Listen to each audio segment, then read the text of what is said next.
racism, identity politics, us versus them. None of these things will be featured on episode 84 of the Scottish Liberty Podcast with me, Antony Sammeroff. And me, Tom Laird. Okay, this is going to be a controversial show.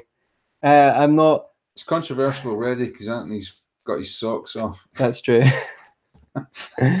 Not because barefoot. It's going to be hot more foot and barefoot. It's going to be more I'm pregnant.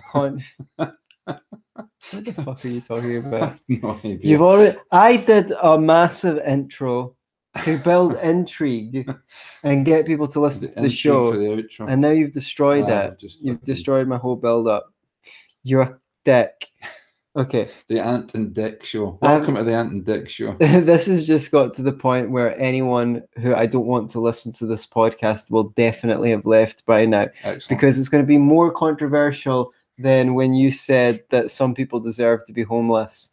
And it's going to be more controversial than when you said that some people deserve to be poor because they're just cunts. Is that what I said? I'm paraphrasing. Okay. Paraphrasing or inventing. You said something like, is anyone on the left willing to believe that there is such a thing as the deserving poor? Yeah. Because I think there are. Yeah. I think there's some people who are just cunts. Yeah. Okay. Yeah. So I think that's fair to say. There's the undeserving rich, but there's the deserving poor in my book. Controversial. Yeah. Okay. And they're both cunts, funnily enough. And this is not going to be because I love being controversial, although I do. It's because I am incensed by falsehood. Are you incensed by falsehood? I'm incensed by falsehood, neighborhood, womanhood, victimhood, nationhood, Robin. Robin. He pisses me right off with all this, with his redistribution of wealth shit. Rob from the rich, give to the poor. Okay. Who does Robin Hood think he is? What about Jeremy Corbyn? What about Clit Hoods? What's that? I don't care to specify. That's a myth. Is that? Yeah. Women have got this thing that that you can't find that gives them pleasure. Yeah, well, it's their own fault for putting it in a hood for a start. Get the hood off of there. Little Red Riding. Okay, this is a very, very silly start to our show this week. If you're still with us after that, a complete stream of nonsense. What you got for us, Antony? Who do you hate? I hate Ezra Klein. Who's burning? He's the worst person in the world. Okay, maybe he's not the worst person in the world, but he'll certainly make the finals. And Ezra Klein, for those of you who don't know, former blogger and journalist with the Washington Post. How did he get that post? Fount of sort of knowledge and truthhood. Back to hoods again. And now editor at large and chief probably of at large. Vox. That also fountain of truth. Vox. Those of you will know Vox as the channel that brings you all the truth and more lies actually about gun crime, and they don't like guns on Vox, and they're always making videos about it that are just utter trash.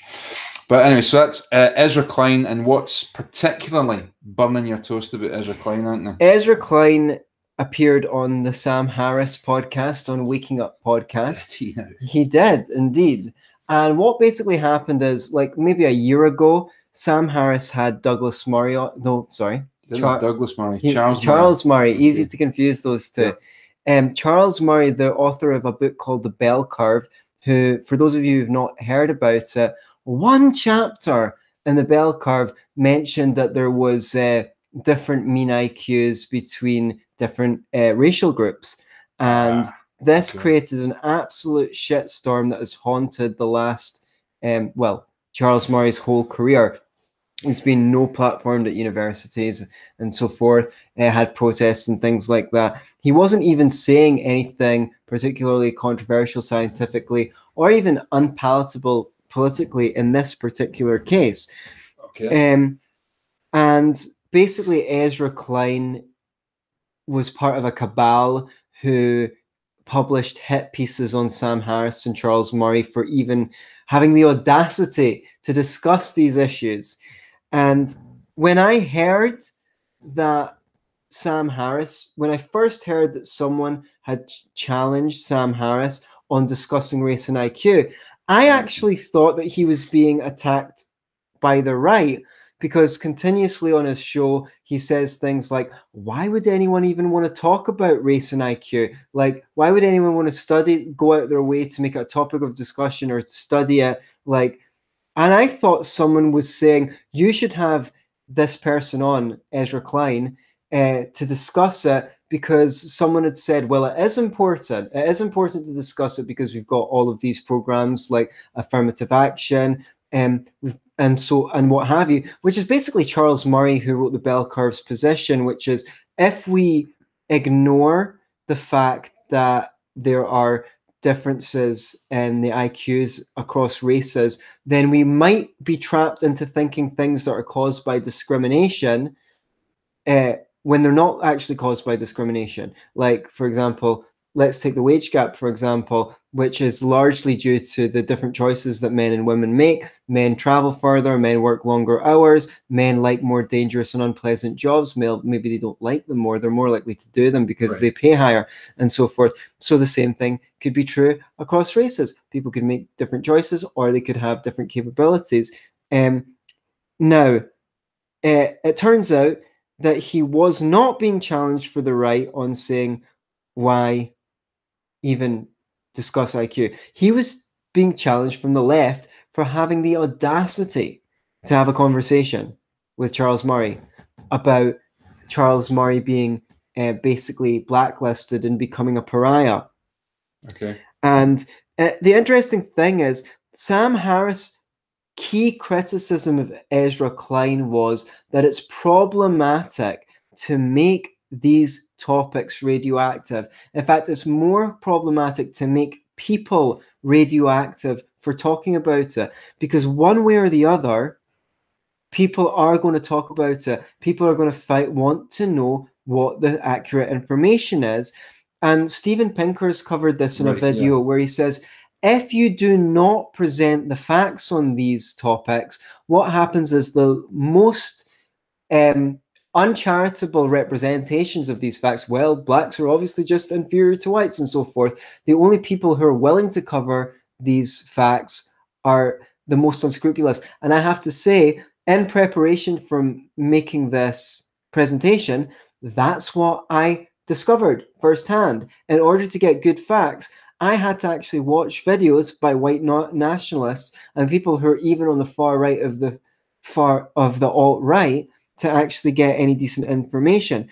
But the most interesting thing about this discussion for me was that time after time, Klein quotes Charles Murray and goes, in a tone of voice that's so as to say, Charles Murray says this. Like, can you believe he even said that? Like, what kind of person is he? At no point does he argue the point. At no point does he actually make... He doesn't make any He doesn't make any rebuttals. He just proves that he's playing so-called identity politics, that he is making topics radioactive. And this is what really, really annoys me, because fundamentally, Ezra Klein's is after Charles Murray, because Charles Murray wrote a book called Losing Ground, which demonstrated that welfare programs did not have the effect that they were meant to have. They didn't help. They didn't seem to take people out of poverty in the long term.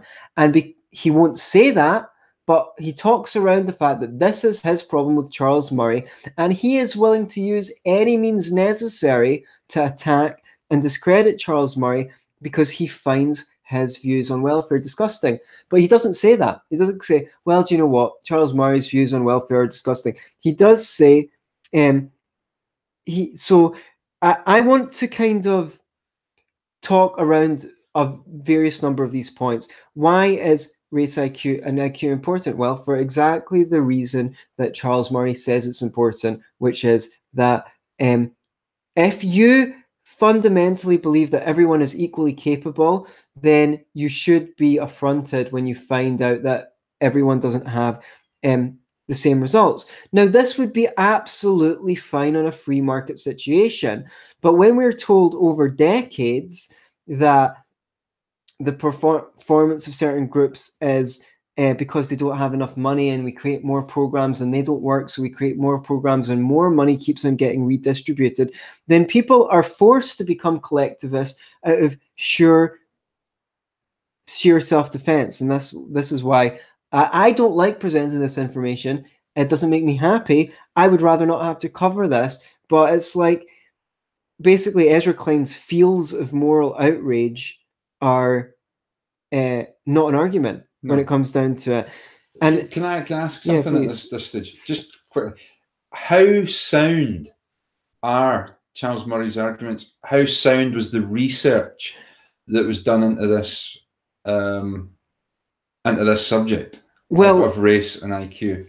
Well, the thing is, it's still it depends who you listen to. Some people say that it's settled. Some people say that the way that climate science is settled. Yeah, exactly. Right. But the thing is, the whole point of this discussion is we should be able to have the discussion. It shouldn't be a radioactive discussion. Now, my point is actually, I didn't want to say, because I don't think that we do live in a state of nature where everyone is given the same opportunities and so forth and what have you. But what really winds me up is that they're not actually looking at see if it's right. I've got some stats here. Right. Let's have them. Hit the people with them. Here's the point for Ezra Klein particularly. Right. There was not an excess of fatherlessness in the Black African American population in America in the 1920s or the 1930s. Black unemployment was lower than white unemployment in the 1930s. So clearly it's not slavery which has caused the change. Clearly it's something else. And could it maybe be just as Charles Murray suggests, that the fact that since the 60s, everyone's entitled to everything, and you actually get incentivized by the government to break up from your husband after you have a child and sue them for child support? Could it maybe be something to do with the fact that we pay women with free houses through the state? Could that have something to do with the fact that there's so much fatherlessness in the African American community in America? Because they were poorer than the whites were. So no, that couldn't possibly be the case. It must be that we need more welfare. Right? How about the fact that every single time they increase the minimum wage in the USA, youth unemployment goes up amongst blacks? Why can't Ezra Klein talk about that? Why can't he talk about rescinding or a permanent freeze on the minimum wage? Why doesn't he even discuss the racist origins of minimum wage in the first place? After the Civil War, when contractors, southern contractors and northern contractors were bidding for jobs in America, northern contractors had predominantly white workforces who were unionized, and southern contractors had predominantly black workforces who weren't unionized. And the northern companies lobbied government, and the government, I can't remember the name of the act. I'm sure maybe one of our viewers will tell us what the name of the act was that the American Congress enacted in order to bring in minimum wage laws to benefit white companies, and that resulted in mass black unemployment in the South. And you're going to see that on average, right, Ezra Klein brings this up. If you submit two identical resumes and one has an African-American name and one has a white name, the white person is more likely to get the job or be called for an interview. Okay, very well. I believe that's true. The thing is, well, first of all, one way of combating that would be to get rid of the minimum wage so that people have something to bargain with. There'll be more jobs to go around. Another point is, on average, you'll find that African Americans are more likely to have committed a crime than white Americans are. Statistically speaking. Okay. That's not to say that all blacks are criminal. The fact that I even have to spell these things out is such a pathetic indictment of the culture. But there will be people out there who will use that fact and then translate that fact into a negative stereotype about blacks. Or you see, they're all, inherently criminal. And if you don't have these conversations, then you're leaving it to those people. So here's the thing: the African Americans are disproportionately affected by the drug war. That creates more fatherlessness. And then you'll have alt-righters come and say, well, if you look at the number of violent crimes committed by blacks, that's still much higher than violent crimes committed by whites. And you go, yeah, but then if you look at the data closer, you find out that a whole bunch of that violence that blacks are arrested for is drug-related violence. So even within those stats, where we're seeing it's still linked to the drug war, the war on drugs. Now, the fact that Ezra Klein's not talking about these kinds of policies, how welfareism creates an epidemic of single motherhood, and about the minimum wage, goes to show that this isn't really about helping minorities. It's about politically correct opinions. And it's so brave of Ezra Klein to take a brave stance against Charles Murray, who wrote a book and has been slandered for decades because of it. Like, how brave is Ezra Klein taking these politically correct positions? I mean, what a hero he is. What a fucking dick. What a fucking dick, right? Look, if you get something to say about it, man, you just come out and say it. Don't you? Stop fucking around, why don't you? Well, beat around the bush. So yeah, no, he expresses disgust that Charles Murray basically saying that 70 years of changing environmental policy has taught us we don't know how to do it. And it's like, well, what if he's right? Why don't you answer that question? Like, what if he is right? If you can prove Charles Murray wrong, prove him wrong. And it's just using disgust as a political bludgeon. So let me just see if there's anything I missed here. Yeah, just these quotes like, we are trying to redress racial inequality based on an idea that it is the product of American history, when in fact it is some combination of innate and environmental. Apparently it's an affront to even have the audacity to say that. So, oh, and I wanted to mention Charles Murray is for the UBI, right? So he's well, not he's a cuck as well. Right. As far as I'm he's concerned. for the universal basic income. Cuck. So it's like he's a conservative, but he put out a book suggesting that universal basic income would be a better alternative to the current welfare state. So it's not like he's trying to throw anyone out in his ear. It's like, I don't know if you've forgotten this, but America is in over $20 trillion of debt. So, maybe it's not so bad to look at alternatives to the current welfare state. Oh, yeah, and to bring back, again, more virtue signaling. He quotes Charles Murray writing that low cognitive capacity women are being subsidized to give birth. It's like as though being disgusted at this is enough to disprove it. Is it not a fact that middle-class families pay taxes, which then go to pay for welfare for single mothers? Does Ezra Klein have a way of... Does he care to debunk the fact? Whatever fucking way you look at it, money is being taken from some people and given to others through the tax system. Some people are being subsidized to have children. Some people pay so much tax that they can't have a third or fourth child, right? So if you want to help these people, why don't you put your hand in your fucking pocket and pay for them yourself? There's no need to force other people at gunpoint to pay through the tax system. And I have to say, right, this is just, it is in itself social engineering, right? Yeah. So I don't know. I mean, that's Klein on Charles Murray. What was his beef with Sam Harris? I mean, Sam Harris is hardly a right winger. Well, certainly not by my standards. I would not put Sam Harris in the right wing camp. What was Klein's beef with him? Well, Klein's main beef with him was that he had a conversation with Charles Murray about race and IQ. He had a conversation with Charles Murray. Yeah, that's it. That's it. That's enough to make him radioactive, and that he didn't bring in the context. Now, I mean, okay, well, look, if someone wants, I mean, what are they supposed to do, Jasmine? Just throw shit at him wherever you see him, and like force him to go around with a fucking cloak on and a bell? You know, like, what is that? What we're meant to do with people who you disagree with? You tar and feather them and hound them out of town.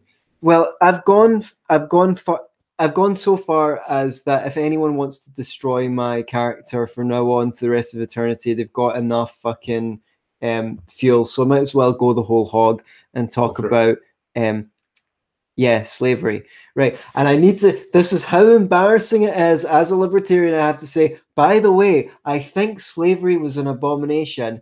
I'm forced, apparently, you know, by the way, no, I'm not for slavery. Okay. I just want to mention. Well, weren't your people, not you people, but your people slaves in the land of Egypt? Where are we? That's under a historical dispute. Okay. Does anyone know if there's any historical evidence that Jews were actually slaves in Egypt?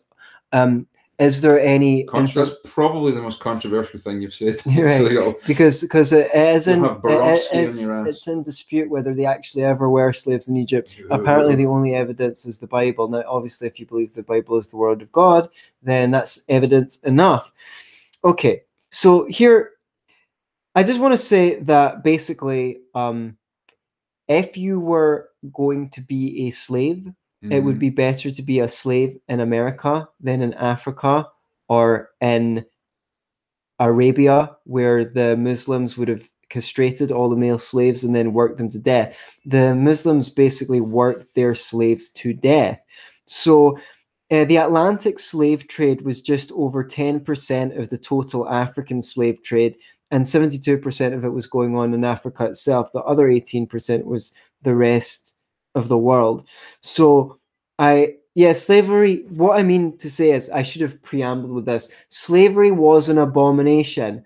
It was an abomination everywhere. Abomination. Yeah, it still goes on some places. It was an abomination everywhere. It wasn't just an abomination in Europe and America.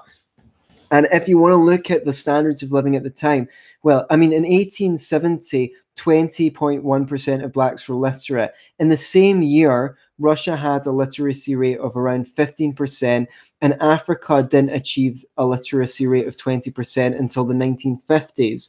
So, basically, the slaves in other places in the world were worse off, and the thing is, slavery was such an abomination, like all abominations. You know, that being a sinner harms you as well as the victim. So, the white people didn't benefit from slavery. This is a complete. Obviously, there was a few people. Yeah. Obviously, a few people benefited from it, but white people in general did not benefit from slavery. In the North, where they didn't have slavery, they were spending money, was going into industry, and they were industrializing, and they were getting machines, and they were improving their living standards. But because they had slavery in the South, they industrialized slower, causing civilization to progress. If you look at the overall tax, now I don't like doing demographics because I'm an individualist, okay? I believe we should see each person as individualists. But if these people are going to play the collectivist game, then we're forced to in self-defense. And if you look at the total amount of tax paid by the white population as opposed to the African-American population in America, $300 billion a year is transferred from white taxpayers to blacks in transfer payments. So you could say that whites are already paying $300 billion in reparations for slavery.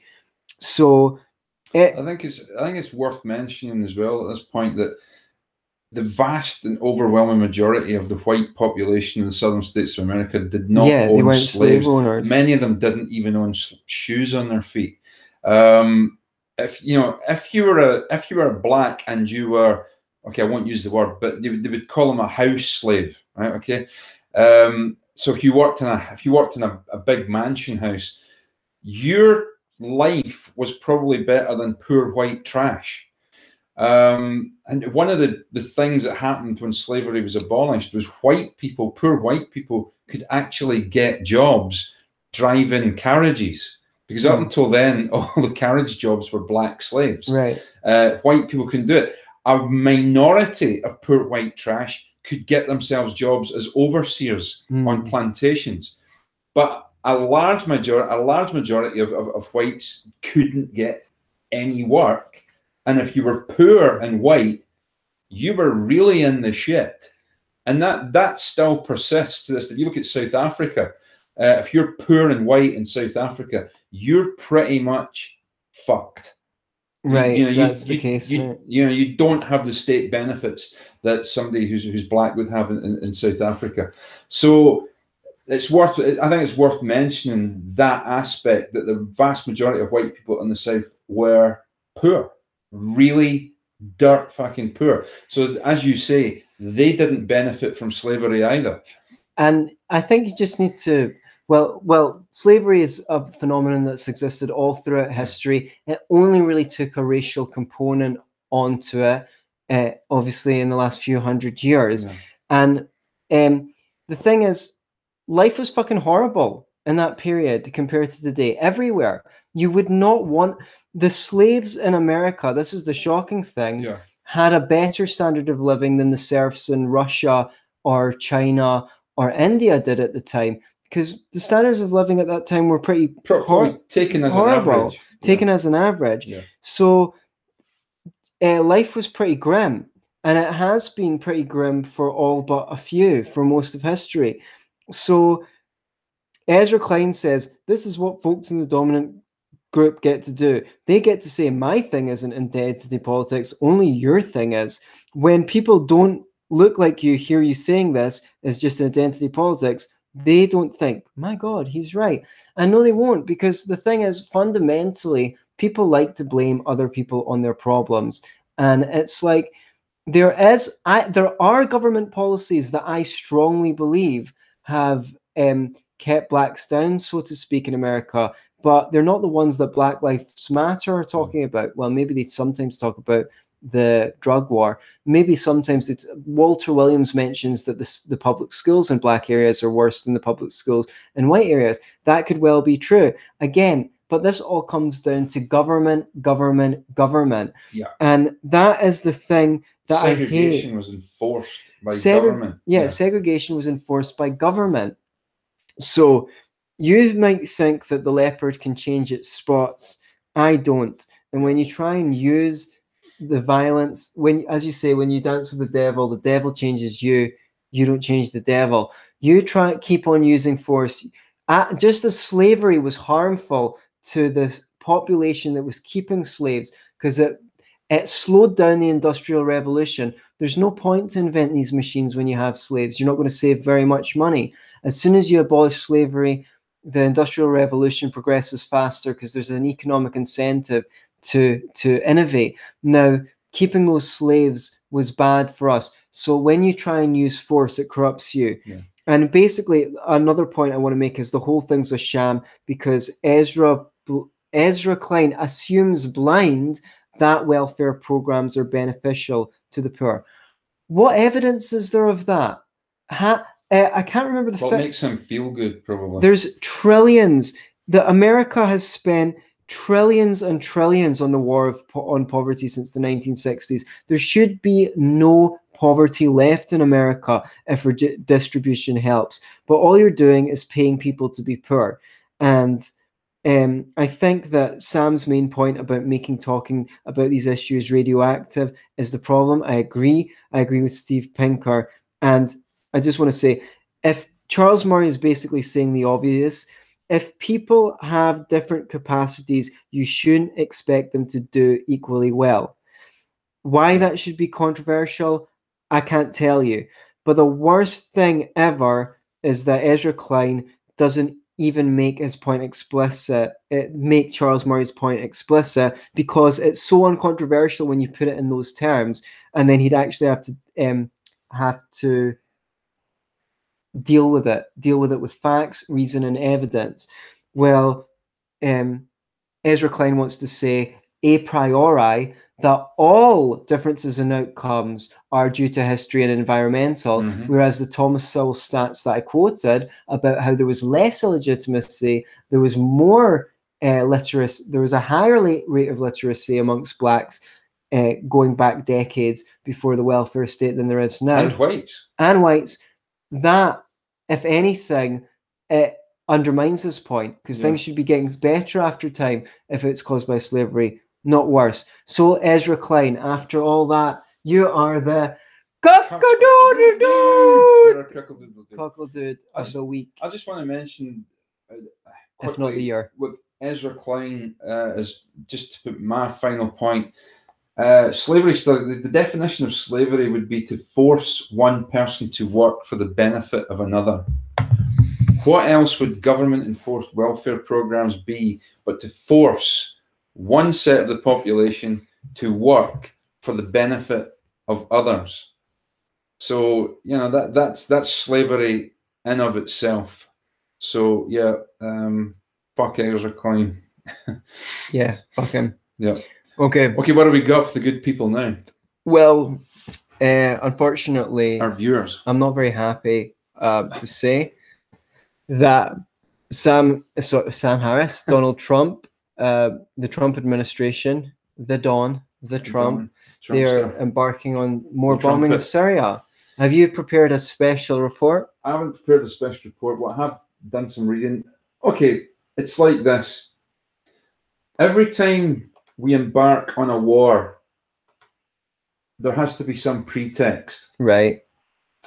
Whether it was in the First World War, people were fed stories about how German soldiers were going around the Rhine, going around Belgium, chopping the arms off of babies and bayoneting babies, eating babies, raping women, you name it. These were the stories that were largely circulated in the press in the United States and the United Kingdom. The Charles Darrow of the Scopes monkey trial fame. The Scopes monkey trial fame. Yeah. Can you remember the Scopes monkey trial? Scopes monkey trial was... Am I too young for this? We're both too young. Even I'm too young for it. This was a famous trial. It's called, euphemistically, the Scopes monkey trial.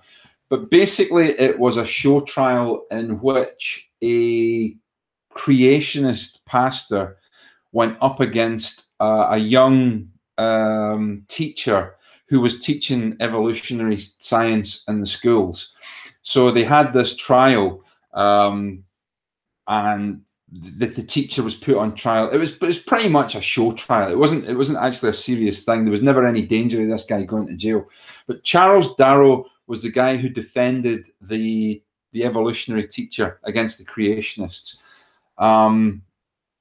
And that's very same guy, Charles Darrow,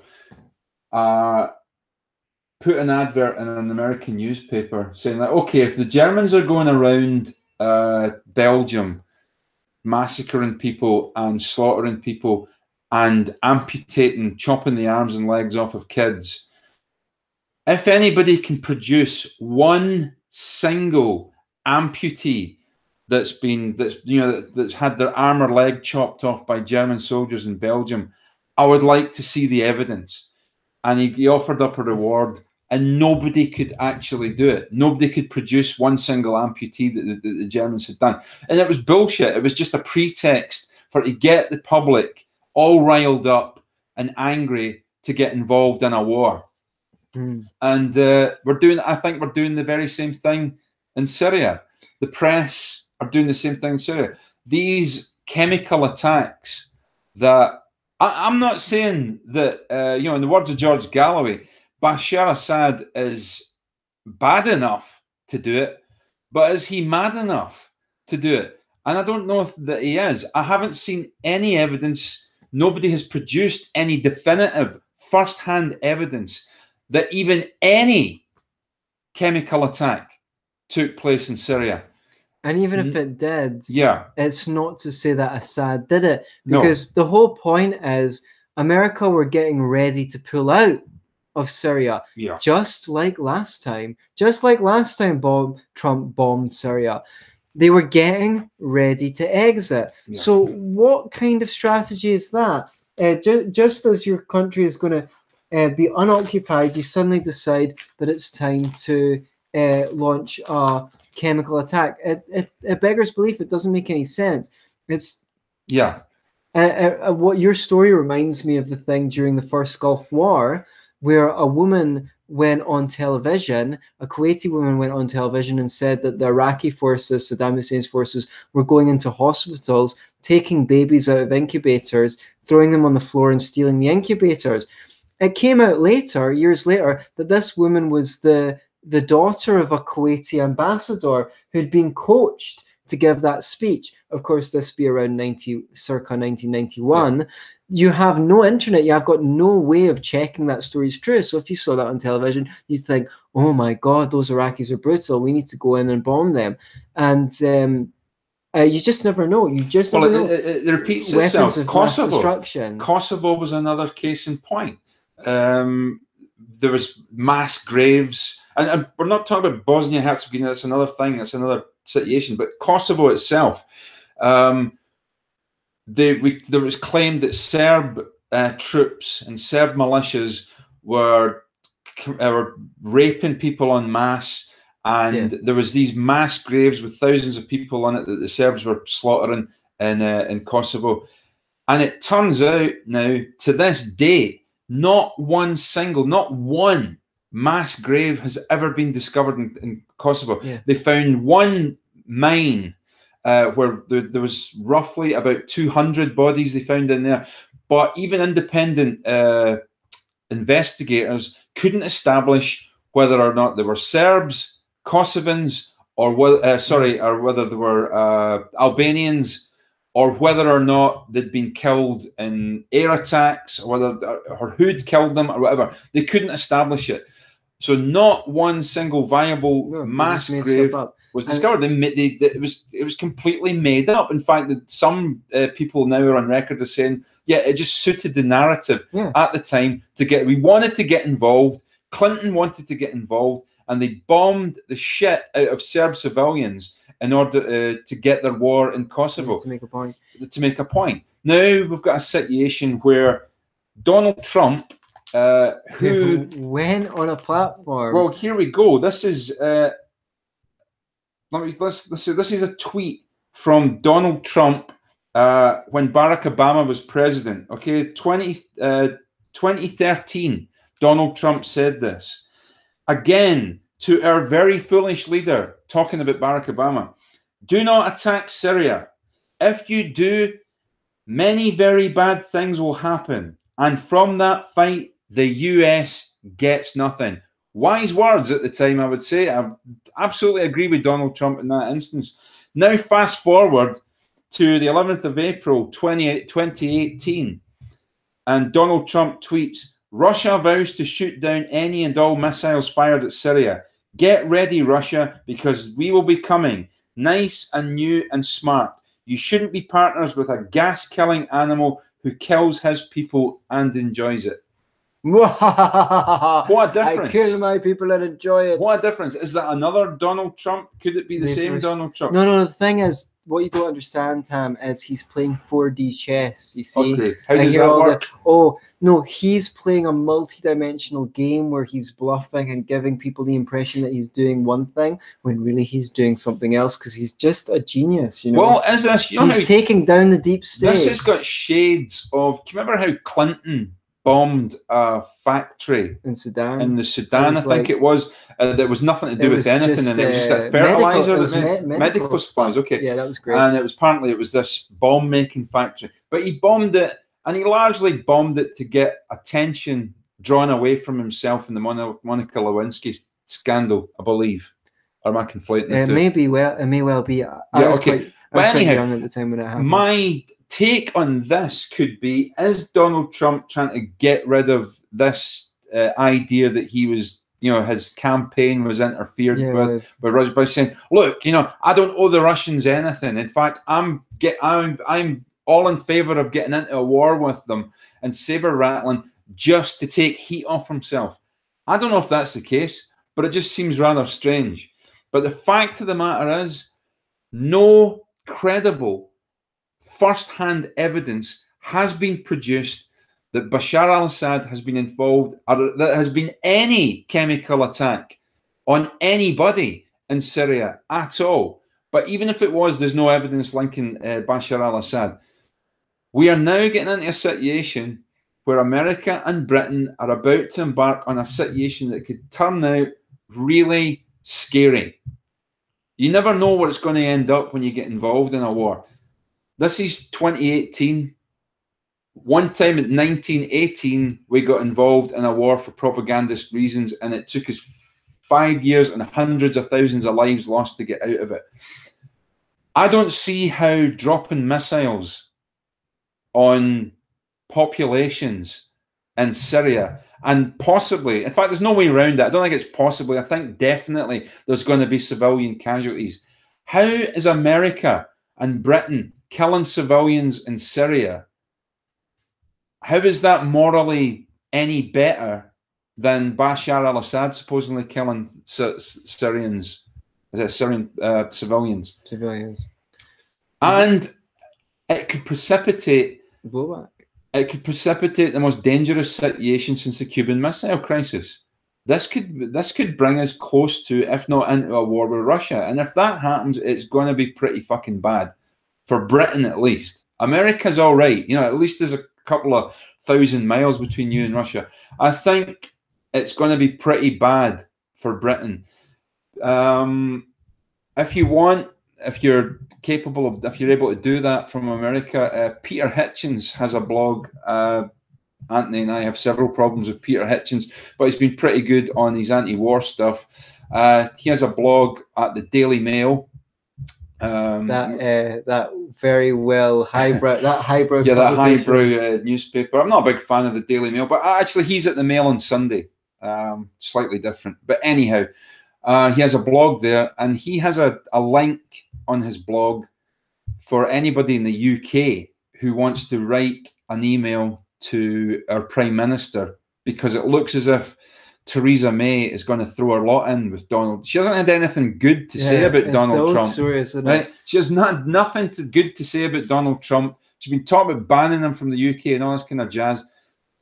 And yet she's ready to throw her lot in and bombing Syria and sending troops to Syria on no evidence whatsoever.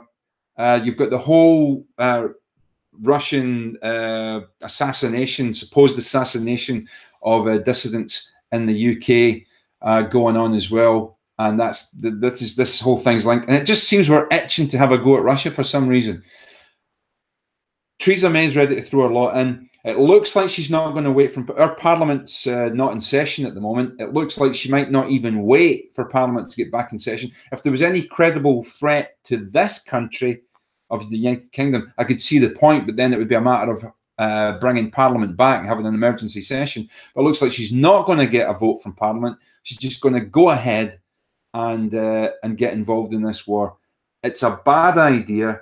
I think we should get some evidence first, and even then, we should think twice, maybe think 3 times before getting involved with any conflict that could bring us into conflict with Russia, because you just don't want to get. What benefit does war have for anybody apart from special interest groups and arms and armaments manufacturers? Are you going to fucking save people? Are you going to save people? No, we're going to kill more people. We're going to kill more people. And if Bashar al-Assad falls the way Gaddafi fell and the way Saddam Hussein fell, is it going to precipitate an even greater and worse conflict that's going to bring even more refugees streaming into Britain from the Middle East, Britain and the rest of Europe?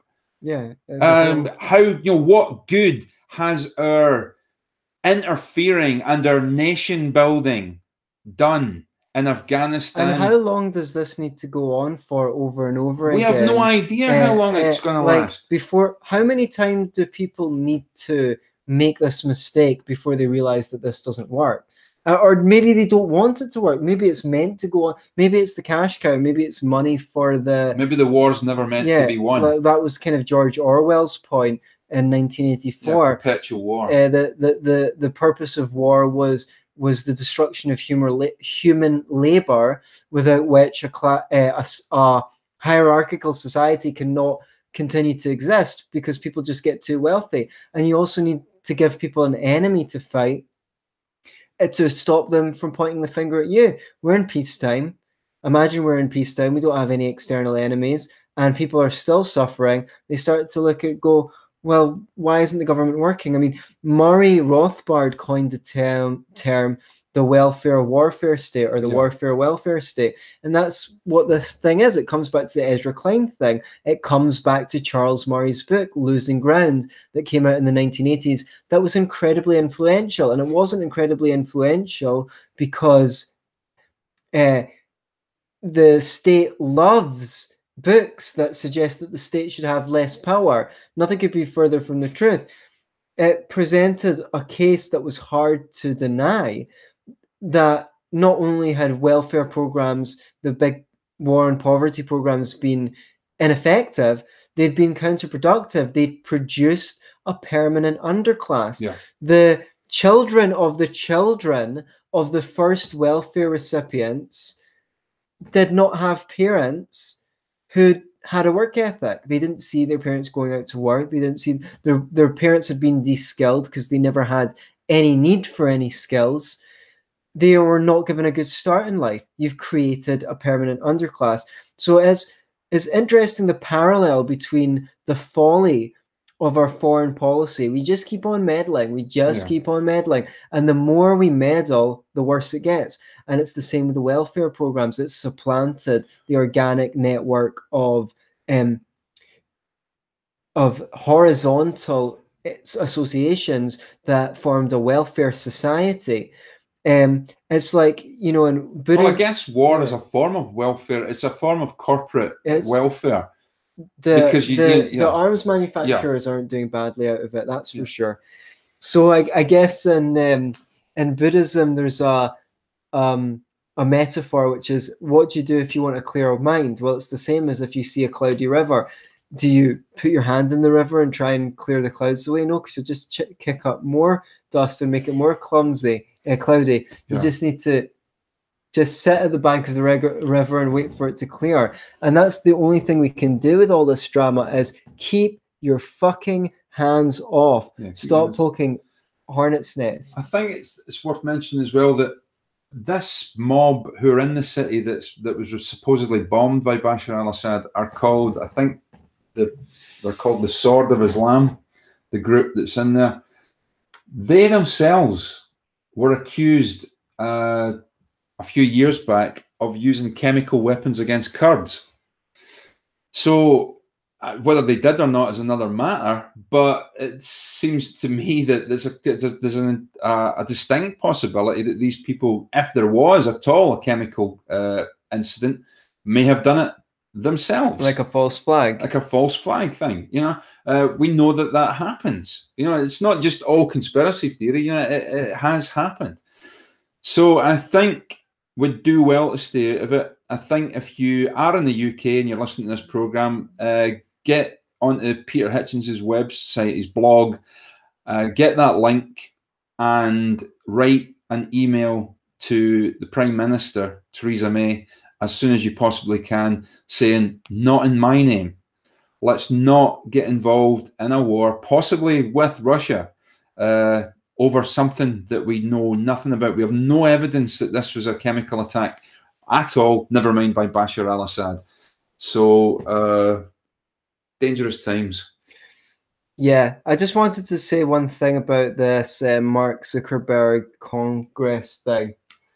I'm not really.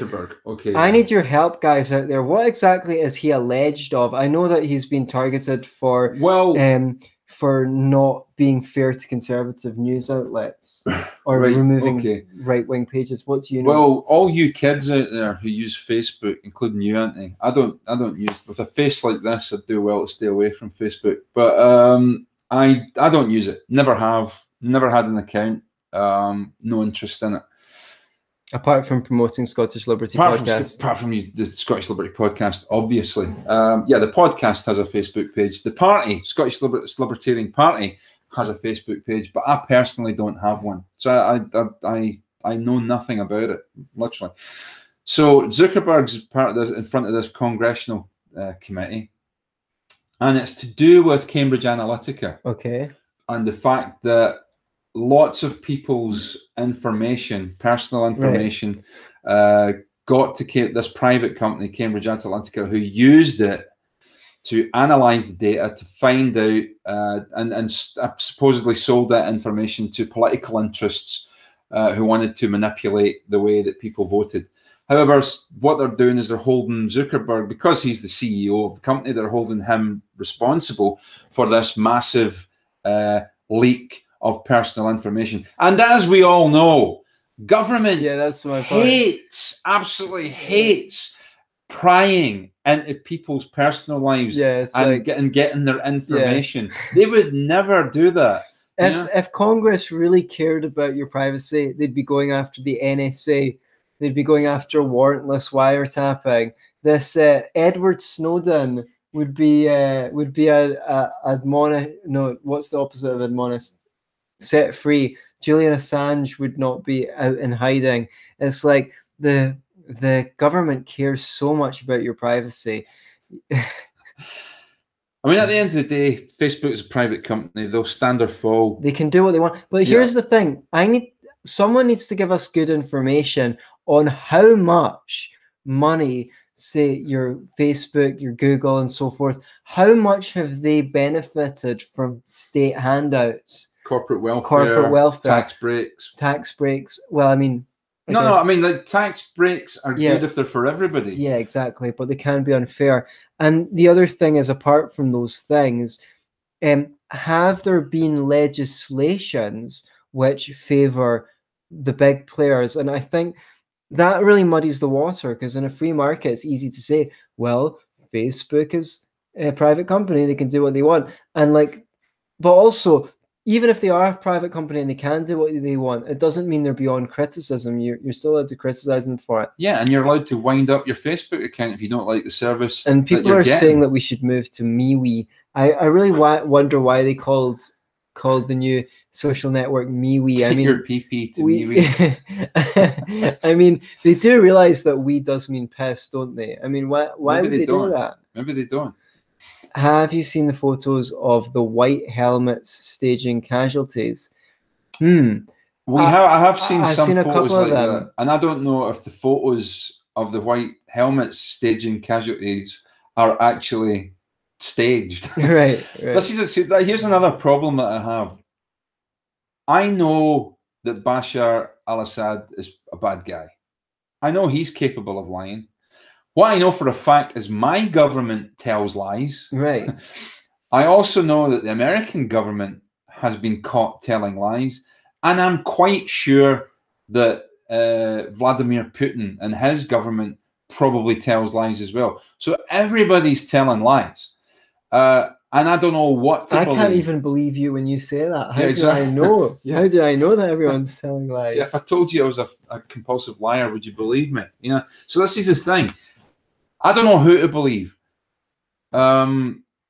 It's perfectly possible that this attack was carried out by Bashar al-Assad. It's possible. I can't say that for definite he didn't, but you can't be getting involved. I'm not saying don't get in a fight ever, but if you're going to get in a fight, you better be absolutely sure what you're getting in it for. And what's the end game? When do we know that the conflict is complete? Exactly. What does victory look like? Yeah, this is a thing they always do. They always go into fucking countries and topple the government. How about beforehand we say, these are the goals of our intervention. Once these are met, we leave. We intend to meet them in this time scale. Because do you know what happens in a job if you set out what you're meant to do and what's the time scale and you don't live up to it? You get fired. Yeah. Why is it that so many people who voted for the war in Iraq are still their career? They've survived it. Blair's not done getting fucking accolades and positions, and he's a multi-millionaire. So if you are, let's say, a black person in the United States and you're caught in possession of drugs 3 times, you get put away and your kids have to go without a dad. Okay, but if you initiate a conflict that kills hundreds of thousands, if not millions, you end up get being to a do the after dinner multi-million. tour. I know. Yeah, and getting It's 50 grand a absolutely time for your shocking. after dinner speech. I mean, what do we have to say about it? I mean, like, okay, let's have a look at some comments. Don't waste your hate. Wow. Don't waste your hate. American exceptionalism. Obviously, we are better than everyone. MAGA, MAGA, MAGA. Whatever that Not means. to mention all the private information Facebook and others have given to the NSA. Okay, so that's a good point. So you're saying the Congress is being very hypocritical, pointing their finger at Facebook because the government has benefited. And one thing on Facebook taking your information, right? Now, it may well be that they're actually collecting information on people who aren't even members of Facebook. I believe that they got in trouble for doing that. Not all of the information you're collecting is so horrible. Like when I have an ad blocker on my computer and I use it shamelessly because I'm tired of these big long ads. But on my smartphone, like when I go on Facebook, yeah, I get ads. But the great thing about it is, as some of you know, I'm in the personal development industry. I get ads from other people selling courses that are relevant to me, or I get a heads up on what my competition is doing because they're trying to sell courses to people and things like that. I would much rather get those ads that are targeted to my interests than ads that aren't targeted to my interests. So sure, at the end of the day, you don't have to join Facebook. I mean, you don't, and you don't have to stay with them either. So if you don't like what Facebook's doing, I mean, that's why at don't least you the move good. to Somalia? Yeah, exactly. Why don't you move to Somalia? Why don't you move to Somalia if you don't like what Facebook is doing? But it was interesting to know. I only watched a little bit of the congressional thing, and it was interesting to know the average age there of the people who were grilling Zuckerberg were about 65, and none of them seemed to have much of a clue as to who Zuckerberg actually was, or what he did, or what Facebook was. Some of it was quite awkward to watch. Did one old congressman say to him, "You've this Facebook thing that that you don't charge people for. How long can that possibly last as a viable business model?" And the Zuckerberg just went, "We do advertising." Yeah. So yeah, it was, the whole thing's rather strange. I mean, I would like to know exactly what the projected cost of this congressional meeting. Simon Boyle says, "Great show, guys. I got slavery duties to attend to for the next couple of hours, but I will catch the recording later. Long live Syria." And on that very lovely, warm, uplifting note, be libertarians. Yeah, don't be a Trump. Or of Clinton.